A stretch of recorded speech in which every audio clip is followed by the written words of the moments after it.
Y es lo que pregunta: ¿de dónde vienen las guerras y los pleitos entre vosotros?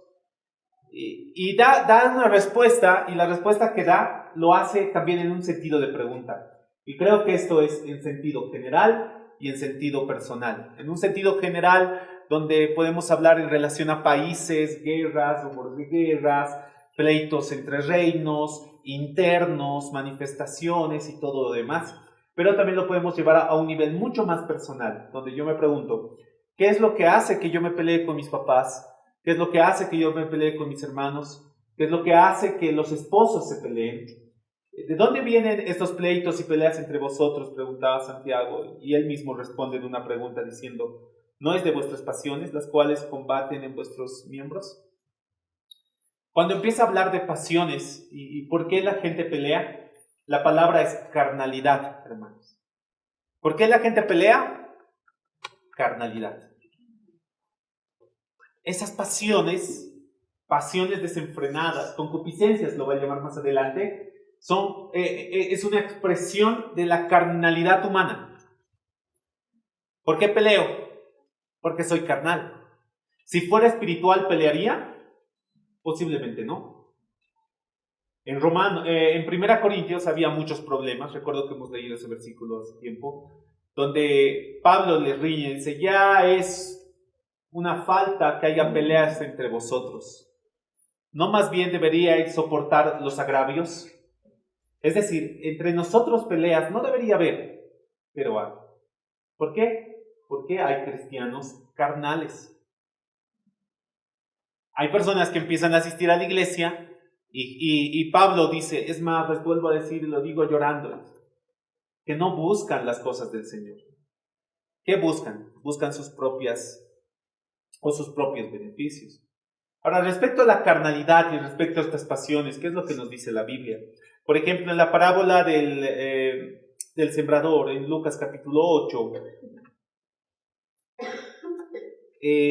Pablo, cuando hace referencia de las 4 tierras y la semilla que es la misma, Lucas capítulo 8, versículo 14, Jesús cuando hace la referencia de las 4 tierras, ¿verdad? El sembrador salió a sembrar y parte de la semilla cayó en el camino, vino las aves y se la comieron, parte cayó entre pedregales, brotando rápidamente, como no tenía profundidad de raíces, salió el sol y se murió.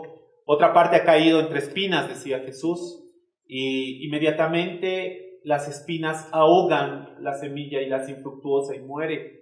Pero otra parte cayó en buena tierra, la cual ha dado fruto a 30, 60 y a 100 por uno, dice la Escritura, ¿verdad? Cuando empieza a explicar esta parábola Jesús, a mí me gusta la explicación que le da hacia no solamente la que cae en pedregales, sino la que cae en espinos. Ojo, que de esas 4 tierras, solo una era buena, las otras no eran buenas. Pero las 4 tierras escuchan la palabra de Dios y han sido sembradas por el mismo sembrador. El problema no es el maestro, ni el problema es la palabra. El problema es la tierra. ¿Y qué es lo que hace esta tierra? En el versículo 14, que está en los espinos, dice: la que cayó entre espinos, estos son los que oyen. O sea, que están aquí en la iglesia. Estos son los que oyen, pero yéndose, son ahogados por los afanes y las riquezas y los placeres de la vida y no llevan fruto. Afanes. Esta mañana nuestra hermana Salo nos estaba hablando sobre no estar preocupados, ¿verdad? Decidir no estar afanados, decidir confiar plenamente. ¿Qué es lo contrario de la confianza? El afán y la preocupación, la desconfianza, el miedo. Entonces, cuando yo expreso miedo en mi vida, quiere decir que no estoy confiando en quién, en Dios. El cristiano debería ser alguien que debería tener paz y seguridad en el Señor. ¿Por qué? Porque estamos confiados en Dios. Pero este carnal, este que va a buscar peleas, este cristiano que no ha dejado que la semilla o que no ha dejado que su tierra sea transformada, dice primero que son ahogados por los afanes. ¿Qué nos dice la Biblia sobre los afanes? Cada día tiene su propio afán. Cada día tiene su propio afán y basta el día con su propio afán.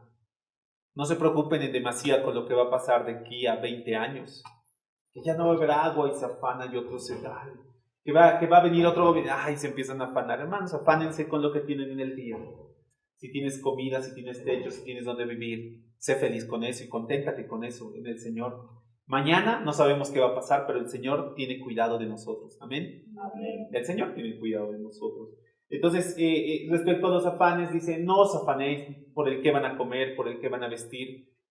No se afanen por nada de eso, porque el Señor tiene cuidado de ustedes. Entonces, estas semillas son las que se afanan. O sea, escuchan, dicen amén, gloria a Dios, pero ni bien salen del templo, están otra vez afanados. Ay, ¿qué voy a hacer? ¿De dónde voy a sacar? Y están súper afanados y no reposan en Dios. La confianza en Dios te da descanso. En paz me acostaré y asimismo dormiré, porque solo tú me haces vivir confiado. Entonces, cuando tú confías en Dios, te hace descansar. Y podemos descansar firmemente en los planes del Señor. Dice, se afana tiene muchos afanes y también por las riquezas. La avaricia es uno de los principales problemas que vienen en relación a familias. El papá se muere, la mamá se muere y los hijos, por avaricia, empiezan a pelear por sus terrenos, por las ganas de tener un poco más. Al final no entienden que todo ese poco más, el Señor es dueño y el Señor puede llevárselo o quedárselo. En una noche o en un día o en un minuto pueden perderlo todo, como pasa, hermanos. ¿Cuántas personas se han estado peleando por los terrenos de su lugar que se ha derrumbado hace un par de años, ¿no? ¿Cuántos habrán estado peleando por un pedazo de tierra y luego toda la tierra ha sido despojada? Entonces nosotros no tenemos que preocuparnos por el dinero y por las riquezas, porque tenemos un Dios que es dueño ¿de qué? De las riquezas, es dueño del oro y de la plata. Entonces, el Señor sabe a quién darle las riquezas. En lo posible nosotros tenemos que ser sabios, no meternos en deudas. En lo posible tenemos que ser sabios, tampoco prestar, como dicen en Eclesiastés. Si vas a prestar, ten en cuenta que quizás no te van a devolver, entonces prestar. Si estás dispuesto a que no te devuelvan. Dice que no es sabio aquel que se vuelve, ¿cómo se llama? Cuando tú prestas a garante. Y eso también lo dicen Proverbios. Que tenemos que evitar ser garantes. Yo tenía una de mis alumnitas donde sus papás lo han perdido todo por ser garantes de su mejor amiga, de su mamá. Y ahora ellos están en Chile. Ya no pueden estar aquí. Por prestar y ser garantes. Seamos sabios, hermanos. Por eso, sean contentos con lo que tienen. Pueden tener más, hagan todo lo posible para tener más, pero que no sea su prioridad. Entonces, pastor, no tengo que desear una casita más grande. Desea una casita más grande. Trabaja duro, esforzate. Comprate una casita. Un auto, comprate un auto. Pero que no se vuelva prioridad. Hay otras cosas que son prioridad. Por ejemplo, ¿qué es más importante que una casa? El hogar. ¿Qué es más importante que un auto? Tus pies. ¿Qué es más importante que el dinero? La palabra del Señor. Más valiosa que el oro y que la plata, más dulce que la miel, más dulce que cualquier manjar en esta tierra. Y nosotros el día de hoy hemos decidido poder festinar en esta palabra porque para nosotros es más importante, no solo de pan vivirá el hombre, decía Jesús, sino de toda palabra que sale de la boca del Señor. Amén. Entonces, como decíamos el día domingo, yo prefiero ser pobre en dinero, pero ser rico en espíritu. Que ser rico en riquezas en esta tierra y ser pobre en espíritu, desventurado, desnudo, miserable, como dice en Apocalipsis. Entonces nosotros tenemos que escoger la buena parte. Aquí esta tierra que ha sido ahogada entre espinos, primero que buscaba solamente sus afanes, que estaba preocupado y no demostraba confianza en lo que él había escuchado o ella había escuchado. Alguno de ustedes va a volver a su casa y va a seguir desesperado y desesperada por las cosas que le está pasando, por más que han escuchado que Dios tiene control de las cosas que les está pasando. Y no van a poder dormir, y no van a poder hacer nada. ¿Por qué? Porque no están confiando y están dejando que esos afanes ahoguen la palabra que han escuchado. La hermana Salo les ha dado varios tips, ¿no ven? Cosas que pueden hacer para abandonar la preocupación. Les aseguro que muchos no van a dormir esta noche de preocupación. ¿Por qué? Porque han sido ahogadas su semilla por su mismo afán. Hermanos, tienen que dejar su afán a los pies de Cristo, como decíamos el domingo en el tercer turno. A los pies de Cristo tú puedes dejar todo. Cristo te acepta y te recibe, hermanos. ¿Amén? Amén. Entonces, no solamente era el afán y no solamente eran las riquezas este hombre. También podemos leer que dice, los placeres de la vida, y no llevaban fruto. Entonces, esta persona se empezaba a concentrar más en los placeres de esta vida. Puede ser que no tengan afanes, puede ser que no tienen, que no estén tan preocupados en las riquezas, pero los placeres de esta tierra, la carnalidad, toma lugar en nosotros. Más adelante en el versículo 4 de Santiago dice, oh almas adúlteras, ¿no sabéis que la amistad con el mundo es enemistad para con Dios? Cualquiera que se constituye amigo del mundo se constituye enemigo de Dios.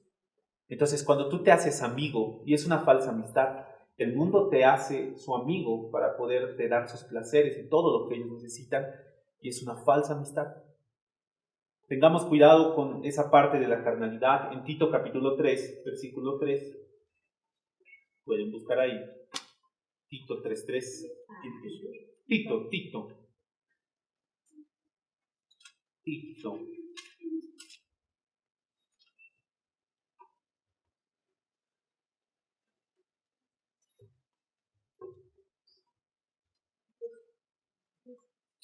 Es una recomendación de Pablo a Tito, que era un pastor.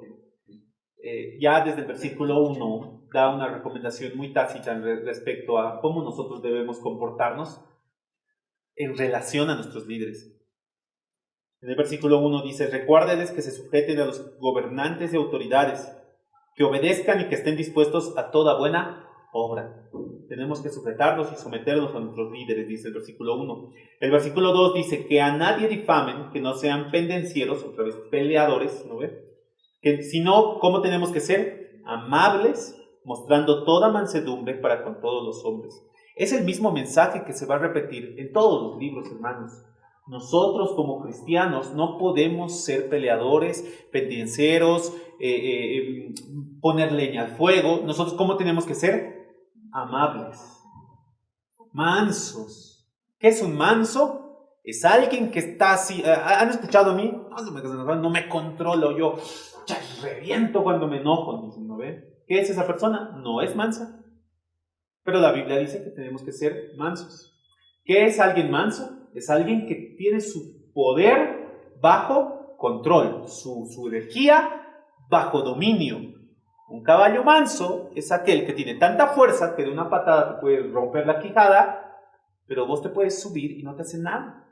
Tranquilito, le extrae los ovitos de este lado, su ovito se deja controlar, tiene su poder, su fuerza bajo control. ¿Quién no es manso? Aquel que no se controla.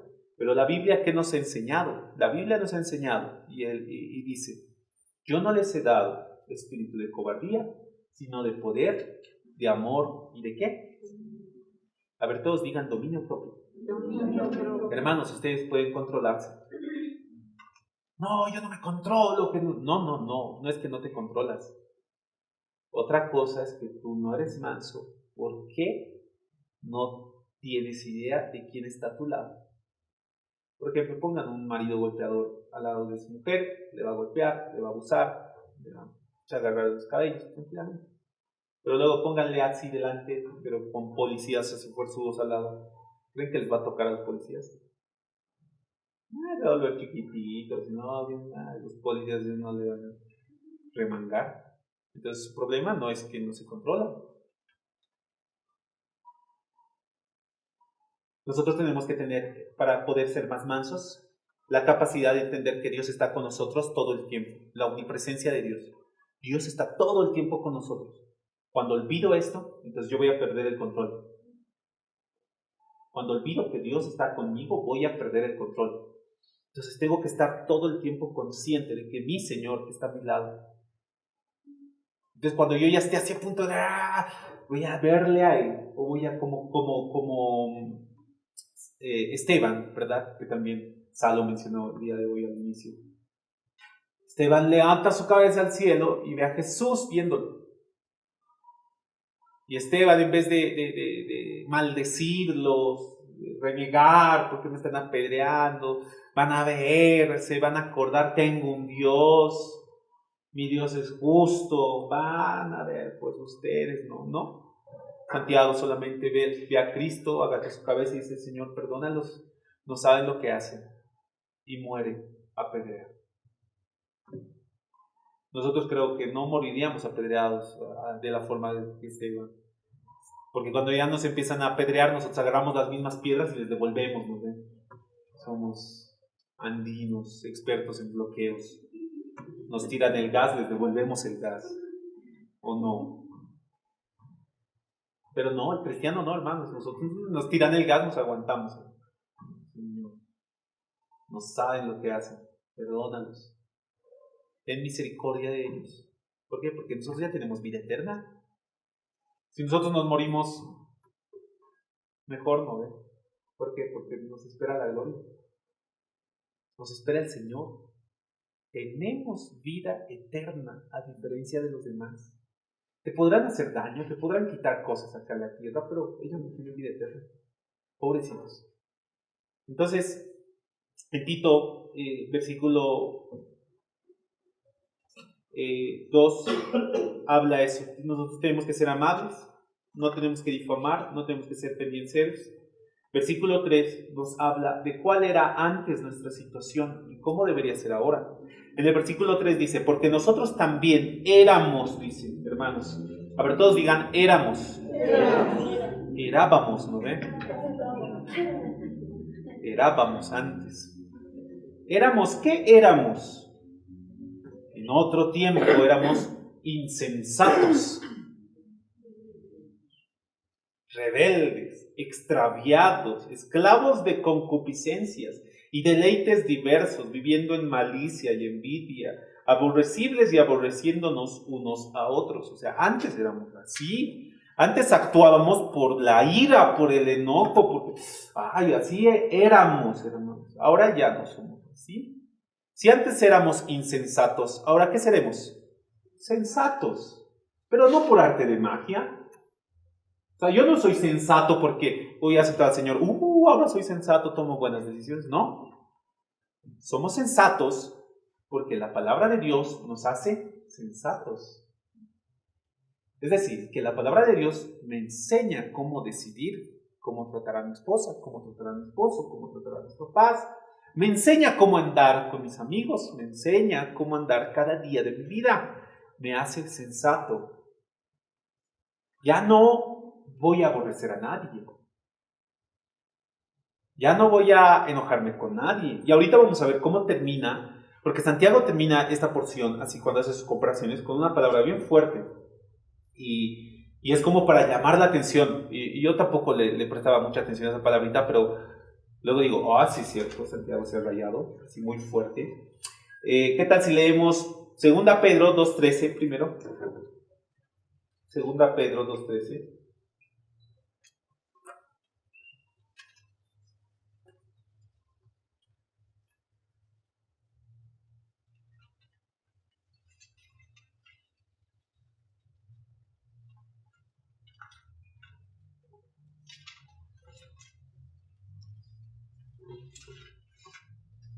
Está hablando de aquellos que asisten a la iglesia, tienen prácticas dentro de la iglesia. Es más, estos son los que hacen tipo liberación. Ustedes pueden leer desde el versículo 9, 10, 11, empiezan a decir, estos blasfeman de potestades que no conocen, se corrompen. Empieza a hablar Pedro de estas personas. Pero ya del versículo 13 habla de estas personas que están en la iglesia, pero no dejan que esa palabra sea absorbida por ellos. Dice, recibiendo el galardón de su justicia, ya que tienen por delicia el gozar de deleites cada día. Estos son inmundicias, manchas, quienes aún mientras comen con vosotros se recrean en sus errores. Tienen los ojos llenos de adulterio, no se sacian de pecar, seducen a las almas inconstantes, tienen un corazón habituado a la codicia y son hijos de maldición. Han dejado el camino recto y se han extraviado siguiendo el camino de Balaam, hijo de Beor, el cual amó el premio de maldad y fue reprendido por su iniquidad, pues una muda bestia de carga, hablando con voz de hombre, refrenó la locura del profeta. Son fuentes sin agua y nubes empujadas por tormentas, las cuales la más densa oscuridad está reservada para siempre. Nubes sin agua. Son gente que parece que va a llover, pero no tienen nada de agua, hermanos. Pero estos están entregados a sus pasiones, están entregados a sus deleites. Hermanos, comer no está mal, pero hacer de eso solo tu deleite, y como algunos ya solo vivan para comer, ¿no ven? Como los cochalos. ¿Cómo son los cochalos? Viven para comer, comen para vivir. Ahí ya no está bien. Está hablando en relación a eso, hermanos, de deleites diversos. Se complacen en sus deleites, en su carne. Lo que su carne quiere, le dan rápido. Hay algunos hermanos que, porque no estamos ayunando, nos estamos entregando a nuestros deleites. Por eso es importante el ayuno. Por eso, Dios, gracias, hermanos, estamos el día de hoy aquí ayunando. Si no estuviésemos ayunando, sería lo más triste. ¿Por qué? Porque nos estaríamos entregando a cualquier deleite que aparezca. Nos entregaríamos rápido. ¿De qué nos sirve el ayuno? A poder vencer ese hombre carnal, esas pasiones carnales. Porque tú quieres comer, pero estás ayunando y dices, no, yo me abierto así mi jarroncito de Aconcagua, tenía uno más ahí en mi cuarto, y esta mañana lo veo, y era como nadie se va a enterar, ¿no ven? Y luego voy al ayuno tranquilo y nadie me va a decir nada. Pero le he dicho, no, mejor no, porque estoy ayunando. Es un placer que yo quisiera comer eso. Pero prefiero decirle no, porque cuando me presenten algún otro placer, Satanás me presenta otro placer, yo voy a poderle decir no tampoco. Por eso es bueno ayunar. Por eso los jóvenes deberíamos ayunar harto. Porque si no, no vamos a poder. Dios bendiga los ayunos. Primera Juan 2:16, después de Pedro está. Unas 2 paginitas después, ¿no? Dice, porque todo aquel, o todo lo que hay en el mundo, y eso desde el versículo 15 dice, ¿no ve? No améis al mundo, ni las cosas que están en el mundo. Si alguno ama al mundo, el amor del Padre no está en él. O amamos a Dios o amamos las cosas del mundo. Tenemos que amar a Dios, hermanos.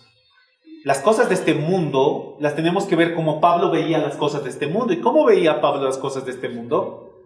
He aquí lo tengo todo por basura a fin de ganar a Cristo, decía Pablo.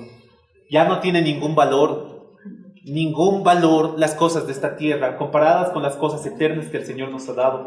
Y lo más bello y lo más precioso ha sido su Hijo Jesucristo, muerto y crucificado en la cruz del Calvario, para que nosotros podamos tener vida y vida eterna, para que nosotros podamos tener paz y victoria sobre el pecado, para que nosotros no podamos ver la segunda muerte y podamos estar eternamente con nuestro Señor. Él va a transformar todo nuestro cuerpo, este cuerpo corruptible, y Él nos va a dar un nuevo nombre, dice, y vamos a reinar juntamente con Él. Si no hay algo, o si hay algo más valioso que eso, no sé, es imposible, hermano. ¿Qué valdrá más que nuestro Señor? Pero tristemente muchos de nosotros le damos mucho más valor a muchas cosas de esta tierra. Le doy más valor a un título que a estar en presencia de mi Señor. Le doy más valor a una casa que estar en comunión con Él. Le doy más valor a tantas cosas en esta tierra y menosprecio aquello que Él ha hecho por mí. No seamos de ellos, hermanos, no seamos como ellos, más bien nosotros estemos centrados y concentrados en nuestro Señor y lo que Él nos ha regalado, lo que nos ha dado. Como dice en Romanos 12:2, una vez que yo entiendo que yo estoy con todas estas pasiones, que mi carne se movía en estas pasiones, Romanos 12:2 dice, entonces no te conformes con eso, entonces transfórmate, renueva tu mente, no te conformes con eso, renueva tu mente. ¿Y cómo renovamos nuestra mente? Renovamos nuestra mente por medio de su palabra y por medio de su escritura. Renovamos nuestra mente por medio de aquello que Él nos ha entregado, la revelación más importante, que es la palabra de Dios. Cada día yo voy a poder dejar de ser ese hombre carnal, ese hombre viciado en pasiones y concupiscencias, si es que estoy estudiando y meditando en su palabra. Tristemente, algunos de nosotros hemos abandonado el estudio de la palabra de Dios, aún siendo pastores. Muchos pastores no estudiamos la Biblia. Conozco pastores que están años ya antiguos, que no abren su Biblia, y si la abren es para buscar un texto para poder predicar. Y esa creo que es la desdicha o la maldición más horrible que puede sentir un hombre. Abrir su escritura y no sentir que Dios le habla. Y nosotros tenemos la dicha más hermosa de poder abrir su palabra todos los días para que Él nos pueda hablar. Todos los días para que Él nos pueda enseñar. Hace sabio al sencillo. Es más preciosa que el oro y la plata. Nos da poder porque el Evangelio es poder. Nos da seguridad en medio de tanta inseguridad y paz en medio de tanto tumulto. Nos da sueño. Y no porque sea aburrido, sino porque nos da paz, hermanos. Y podemos descansar. La Biblia en paz me acostaré, leo la Biblia, me duermo. No, hermanos. Hagan de la Biblia la razón de su vida. De sus labios broten miel, porque la miel es su palabra. Entonces de tus labios broten solamente las palabras de Dios. No decidamos cosas por medio de lo que pensamos o lo que sentimos o lo que creemos. Decidamos las cosas que vamos a hacer por medio de su palabra. Dejemos que Él nos pueda hablar, exhortar, levantar, cambiar, transformar. Solo su palabra puede hacer aquello. Al final, si nosotros decidimos confiando en lo que creemos y lo que pensamos, vamos a errar. Pero si confiamos plenamente en lo que Él dice en su escritura, no nos vamos a equivocar. Tristemente, muchas juntas no decidimos las cosas por medio de la palabra de Dios. En muchas reuniones no decidimos conforme a lo que Dios dice o lo que el Señor dice, sino decidimos conforme a lo que alguien dice, lo que alguien piensa o lo que alguien siente. Entonces podemos cambiar aquello si es que nosotros nos llenamos de su palabra y de su escritura. Amén, hermanos. Amén. Amén. Romanos 8:5 nos muestra qué es lo diferente. Una cosa es andar en la carne y lo opuesto, la antítesis de andar en la carne, según Romanos 8:5. Porque los que son de la carne piensan en las cosas de la carne. Me gustaría decirles, hermanos, que todos los de la iglesia somos espirituales. Pero tristemente hay muchos hermanos que solo piensan en las cosas de la carne. Solo piensan en diversión y solo piensan en cosas que nos puedan satisfacer a nosotros mismos. Y hay pocos que buscan las cosas del Señor. Ahí en Romanos capítulo 8, versículo 5 dice: los que son de la carne piensan en las cosas de la carne, pero los que son del Espíritu, en las cosas del Espíritu. Aquellos que han nacido en el Señor van a buscar las cosas del Señor, pero aquellos que no han nacido en el Señor no van a buscar las cosas del Señor. Hoy les ruego, mis hermanos, que podamos buscar siempre las cosas del Señor. Yo me alegro por ustedes, porque ustedes están aquí en el ayuno, y aquellos que también están conectados, están buscando las cosas del Señor. ¿Cuántas veces hemos cambiado un partido de fútbol por un estudio bíblico? ¿Cuántas veces hemos cambiado una prédica por una novela? ¿Cuántas veces nosotros hemos buscado un placer de irnos a algún otro lugar, de estar en su presencia y en su casa?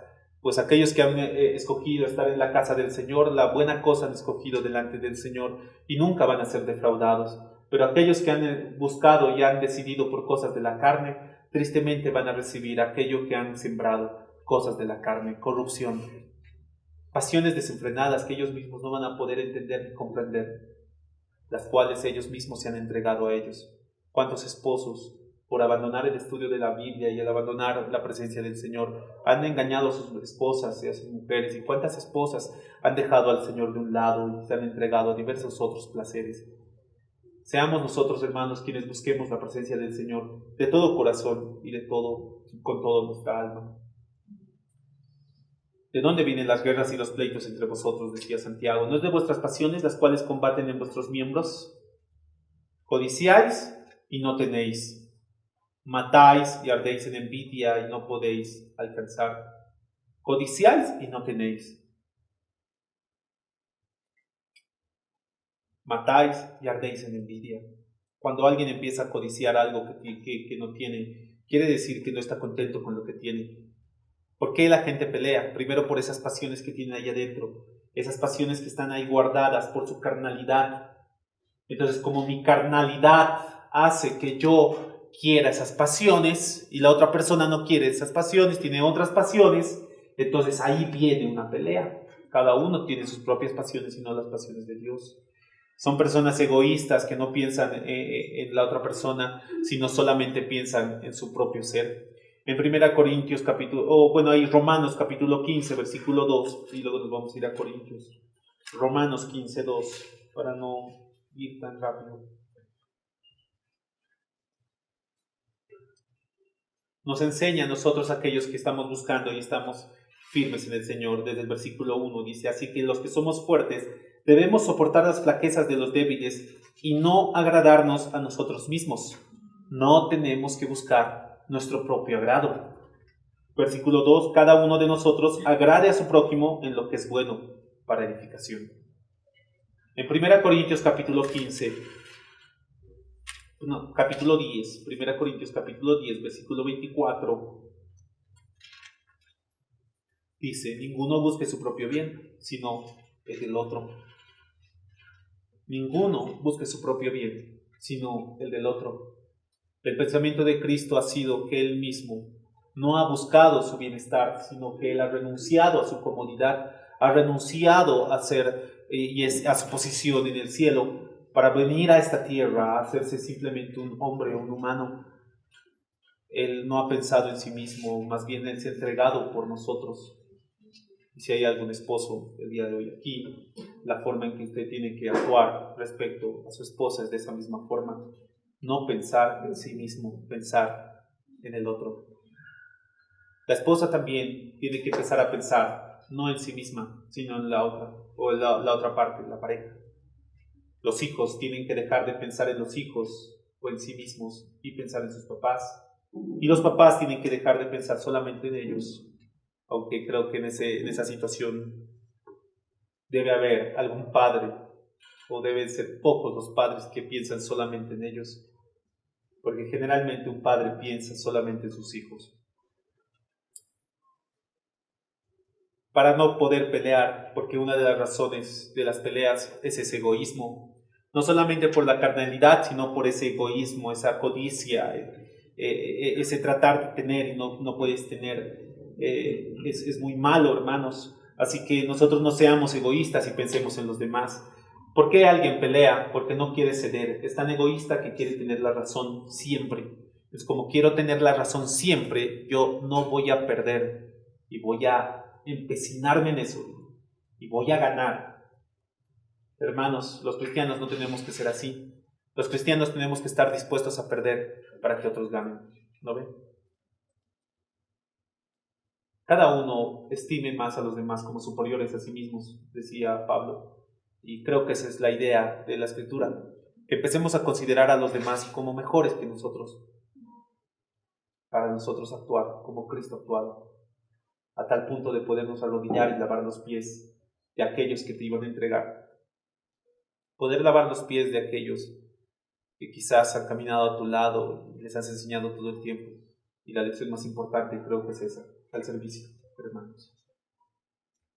Santiago en el versículo 2 dice: codiciáis y no tenéis, matáis y ardéis en envidia. Esa palabra de matar yo siempre lo leía y decía, se debe estar refiriendo a poder asesinar a alguien, y está hablando de las guerras, y está hablando de las sediciones entre países, hasta que puede entender que en Mateo capítulo 5, versículos 21 al 22, nos habla Jesús respecto a algo tan importante y tan claro en el Sermón del Monte.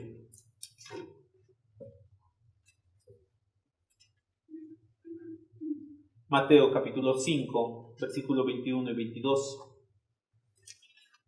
Oíste que fue dicho a los antiguos: no matarás, y cualquiera que matare es culpable ante el juicio.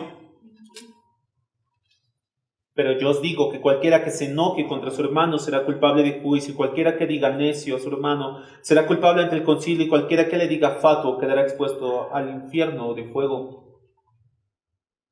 Cuán claro ha sido Santiago al decirnos que nosotros no tenemos que enojarnos con nadie. Claro que Santiago conocía estas referencias. Recordemos que Santiago andaba con Jesús. Recordemos que Santiago era el mismo hermano de Jesús y era uno de los 3 más allegados de Jesús. Entonces, cuando él se refiere a la palabra matar, no solamente estaba hablando de acuchillar o quitar la vida o degollar a alguien, también él se estaba refiriendo al odio y al rencor que podamos sentir. Versículo 22 de Mateo 5, lo vuelvo a leer, dice: yo os digo que cualquiera que se enoje contra su hermano. Creo que aquí no hay nadie que nunca se haya enojado contra alguien.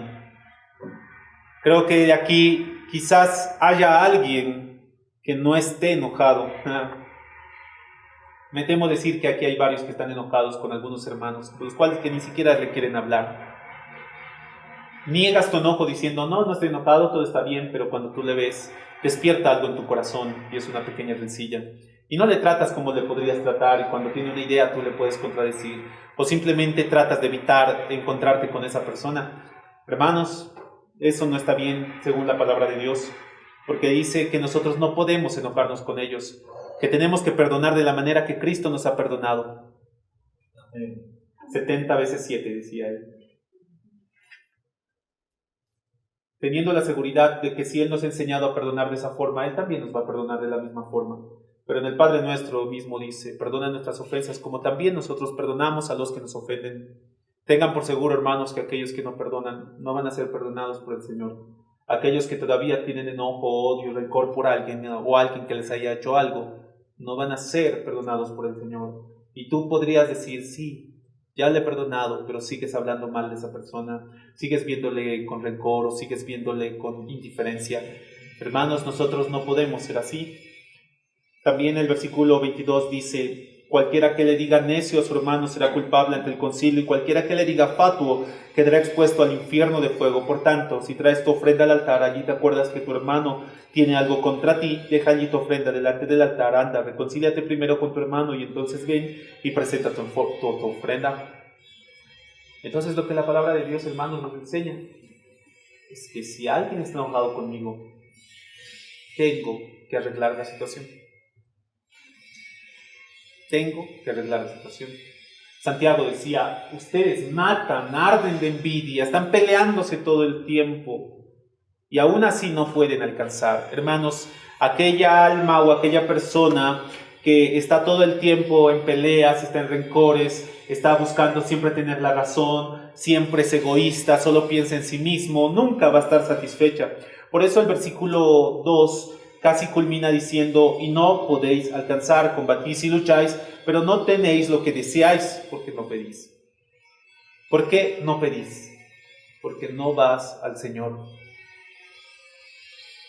Una persona que siempre está en peleas y siempre está en rencores no puede ir al Señor, no va al Señor, no va a buscar al Señor. Él va a buscar con sus propias fuerzas tener toda la razón. Me impacta la palabra que dice: y no podéis alcanzar. O sea, que es una persona que no se va a estar satisfecha nunca. No va a estar satisfecha nunca, hermanos. Y quisiera acabar con este pasaje de Jeremías capítulo 2. Por estos 2 pasajes de Jeremías.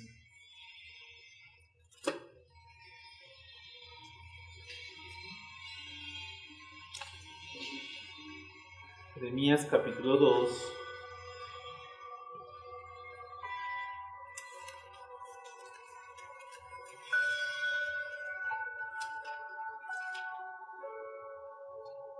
Versículo 14. Dice: Jeremías 2:14. Versículo 13.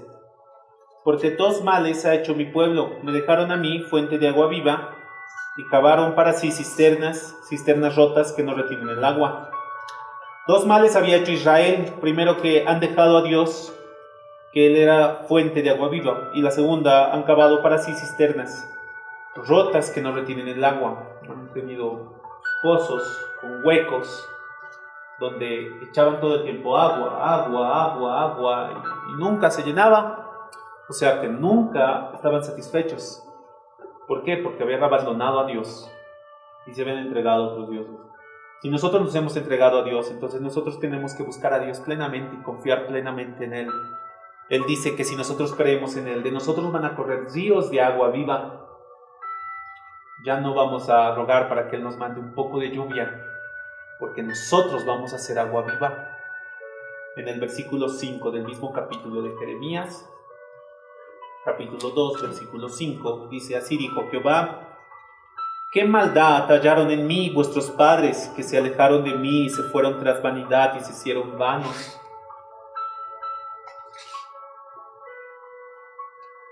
Creo que es uno de los versículos más dolorosos que puedo leer, porque quizás Dios se está refiriendo a mí. Obviamente ahí está hablando de los antepasados de esa generación, pero creo que es tan aplicable a nuestra generación, que nos dice que ¿qué maldad has hallado en mí, que te has alejado de mí tras la vanidad y se han hecho vanos? ¿Por qué se han alejado de mí? ¿O qué siempre les he hecho yo? ¿Qué maldad han hecho o han visto en mí?